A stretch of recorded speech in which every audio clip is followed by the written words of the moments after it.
Tumemaliza uchaguzi au bado? Bado Bakiza nini? Hoteli ya jirani. Niwaombe sana wale mnaostaafu, iwe ni kustaafu katika viongozi wa kanisa au pengine popote, tafadhali ukisha staafu kwenda nyumbani kwako kakae ufanye kutunza wajukuu.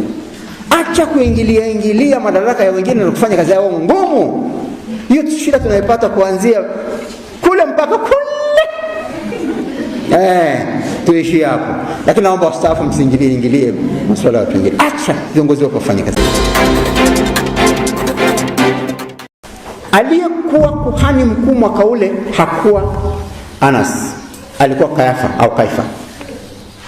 Lakini Yesu anapeleka kwanza kwa Anas, baadaye ndio anakwenda kwa Kayafa ambaye ndiye alikuwa kuhani mkuu. Kwa nini?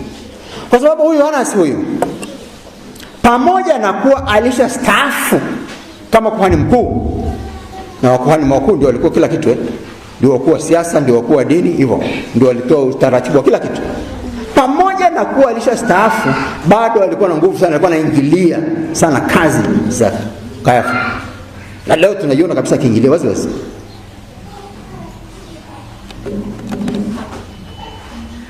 Juzi mmefanya uchaguzi, sio? Tumemaliza uchaguzi au bado? Bado Bakiza nini? Hoteli ya jirani. Niwaombe sana wale mnaostaafu, iwe ni kustaafu katika viongozi wa kanisa au pengine popote, tafadhali ukisha staafu kwenda nyumbani kwako kakae ufanye kutunza wajukuu. Acha kuingilia madaraka ya wengine na kufanya kazi yao ngumu. Hiyo shida tunaipata kuanzia kule mpaka kule. Tuishi hapo. Lakini naomba wastaafu msiingilie masuala ya watu wengine. Acha viongozi wako wafanye kazi zao. La pili, pamoja na kuingilia madaraka ya kuhani mkuu ambaye alikuwa ni Kayafa, huyu baba alikuwa na chuki binafsi na Yesu. Ndio maana anawaambia mkisha mkamata huyu Yesu, lete kwangu. Break kwanza hapa. Chuki ilianza wapi? Ukisoma Mathayo sura ya 21 nadhani mstari wa 12, utakutana na Yesu akiwa hekaluni akiwafukuza wafanyabiashara na akimwaga meza za wabadilisha fedha.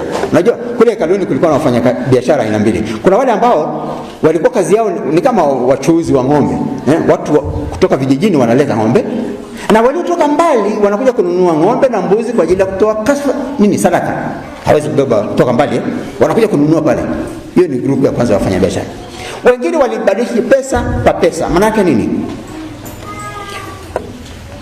Wakati ule walitumia dinari ambayo ilikuwa ya Mrumi na ilikuwa na picha cha mfalme wa wakati ule kwa Tiberius. Kwa Wayahudi kushika pesa yenye picha ya mfalme ni sawa sawa na kuabudu miungu. Kwa hiyo walikataa kabisa pesa ya Mrumi isitumike kama sadaka katika hekalu. Kwa hiyo wakaomba ruhusa watengeneze pesa yao ambayo itakuwa safi, na walitumia silver. Silver nini kwa Kiswahili? Nisaidieni basi. Ni kama hizi tunazoshika za kwetu, ni silver. Kama shilingi 200. 500. Yes, asante. Ile ni silver. Na yako ilikuwa hivyo, ukubwa kama huo, lakini waliweka picha ya wanyama. Sasa hizo ndizo walizosema ni pesa safi inayokubalika kutoa sadaka. Kwa hiyo mtu akija huko na dinari lake lazima aje abadilishe apate nini? Ile inaitwa shekeli. Inaitwa shekeli. Ndio neno unasikia shekeli. Ndio uweze kutoa sadaka. Sasa hao ndio waliofanya biashara kila mahali, kelele nini. Yesu anaingia na mwaga, piga viboko nini. Kumbe biashara zote hizi bosi au alikuwa nani? Anas. Kwa hiyo Yesu anapokataa anasema mkorofi huyo mlete hapa nitamfundisha adabu. Ndio maana break ya kwanza anakwenda kwa Anas.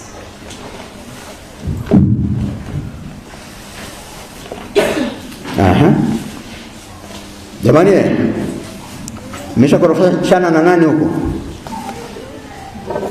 Umegombana na nani wewe mdada unanichungulia kwa macho makubwa? Una mpango gani unakwenda kumnyoa Pasaka Wewe nitamnyoa mimi. Ni wana sio. Unataka kulipiza kisasi hata kitu. Tafadhali. Naomba Jumaa Kuu mkapatane, hakuna kwenda na kisasi na kusema nitamlipa. Mwisho huna tofauti na Anas.